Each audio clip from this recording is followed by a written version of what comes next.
Okay, part of the job for the roof on the side up there is to put a light tunnel in, because what this will allow us to do is when we're coming up the stairs here into this point, the landing that's on the other, that's going to be on this side of this window, I want to have some nice natural light in, and that will be provided by this light tunnel which is going to be in the roof above it.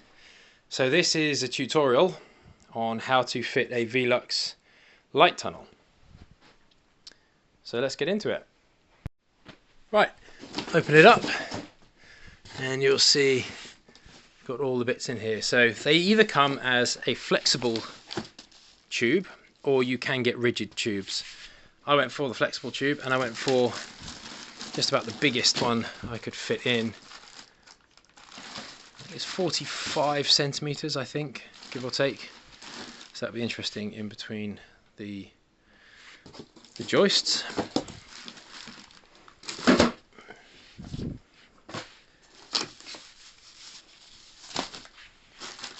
So it comes with all the screws and the kind of Lego style instructions as well, so we'll have a look at those in 1 second.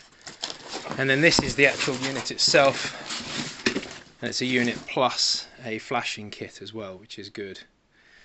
So that is the bit that goes down at the bottom slope of the roof. This is the bit that goes at the top.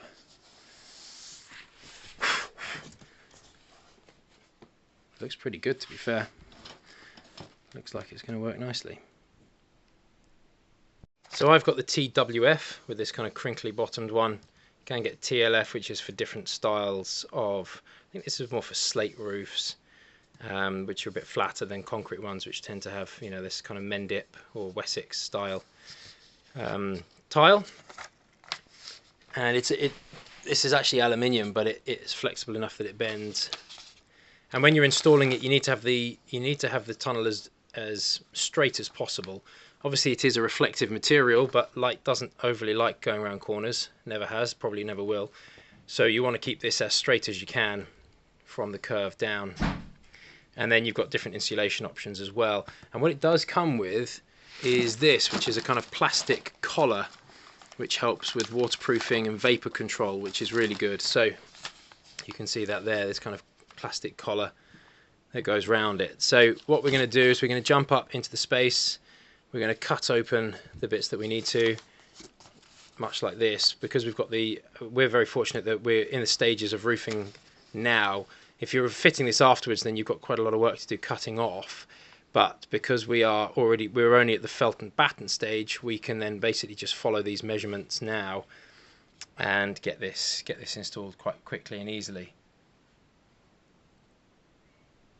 So I'm back up in the loft space, and if you haven't seen us making this, I'll post a link to that up here. But as you can see, we've just got felt and battens on here at the moment. We don't even have insulation in yet because I knew I needed to install that flashing kit. And this is the loft that we have yet to finish. If you haven't seen that, I'll post a link to the series up there so you can watch that. So this is going to be going in somewhere around here, or maybe actually in this rafter space here, because I want it to channel down to around there. I need to do a test hole to discover where the hole's going to be, basically, and I'll do that through kind of working from the downstairs up. I'll drill a hole that works where the floor space is going to be and where the landing space is going to be.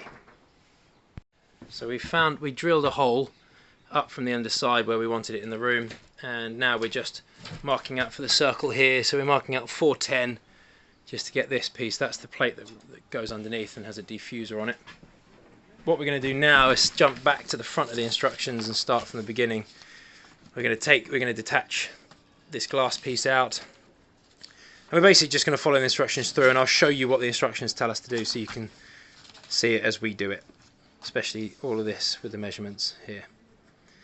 You've got different measurements depending on what type of tile you have and how they're laid out. So what I'll do is I'll jump up to the roof and I'll see exactly what we're dealing with, you know, depending on the gauge of the tiles and all of that. So first step is to take this little glass screen off and then flip it over. Once you've flipped it over, you'll find that there are these two tabs here, and these get bent up 90 degrees, one like that and one at the other end like that. Okay, so that's that done. You then basically need to start working out the battens and the spacings for all of this. So I have fairly flat tiles, and actually the measurements don't change a vast amount between what you're doing other than this gauge batten here.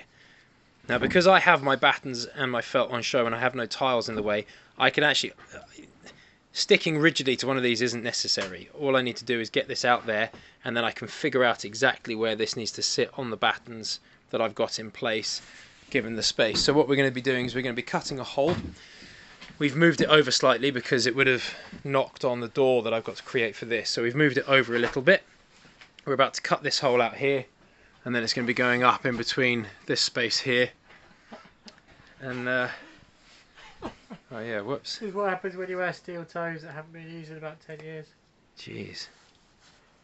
High quality. Yeah. So we're going to be coming up in here, and we're going to cut this out, and then we'll be able to go out onto the roof to see what's what. Right, so you cut you do your martini cut, top and bottom, and then just saw the battens out if you've got them, and that's roughly the right space. And what we'll do is we'll get it into the exact right space by laying additional battens over the top where they need to go, like so. I'll show you from the outside so it's not just a silhouette.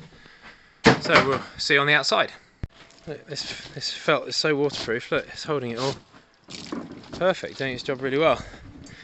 Okay, so you then climb up on your battens like so, and now you can see where that light tunnel is going to work to go down there. Oh, good thinking, yes, so no one falls in there. Right, I'm going to pause this. We're out here. I can get some battens and I'll stick them along where they need to go. And the actual light tunnel itself sits on top of the battens. It doesn't sit on the rafters, it sits on the batten. And then obviously that's sat there like that, that's fine. And then what happens is the flashing kit will lap over the top of the tiles up here, and it'll lap under the tiles up there. So if we grab some of those battens now, mate, what I'll do is I'll stick them, and I'll need the tape measure as well. I'll need one more batten as well, please. Thank you. Perfect. Thank you very much. So I'm going to work out my measurements and my spacing, and it's actually easier to do this with the tunnel kit. So Michael's going to be bringing that round to me now, and we can then lay it on and see what's what. With this, because it's flexible and it's plastic, you do want it fully supported behind here. And then I'll put another batten across at this point here as well, just so it's really well supported the whole way around. So I'll be cutting 1, 2, 3, 4, 5, 6 of them, and I'll put a little batten across there. Right, so you take this collar out the way and bring the hose out into the roof. Put this collar area on, and then you feed this hose down through here, and then all you do is you just twist these tabs across like this.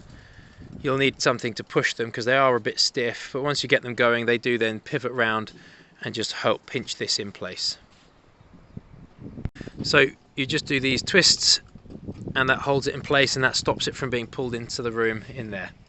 Put a whole length of batten that runs all the way up to the inside edge here, so it's still fully supported, but the support runs the whole way along there, and it actually saves the roofer a job. He just needs to connect these little ends up there, but actually it's fully supported, and they're at 4-inch gaps, same as all the other ones, so the gauge is right, and it's fully supported, which is nice. So all he has to do now is lift this one, slide a full length underneath, nail it down, and we've got that nicely supported. And the ridges, the tiles can sit under it, that can flap over the tile, the tiles can lap down on there nicely. So I just need to put this little cap back on, screw that in place, and that is finished. Right, back inside the room, you can see this thing works like a little searchlight. But obviously, well, I say obviously, it's actually quite cloudy out there today, as you may have noticed. So, and this doesn't quite fully reach, which isn't the end of the world, because I'm going to be getting a rigid extender. There's like a 30-degree extender that will then divert it down into here. Yeah, that's pretty good.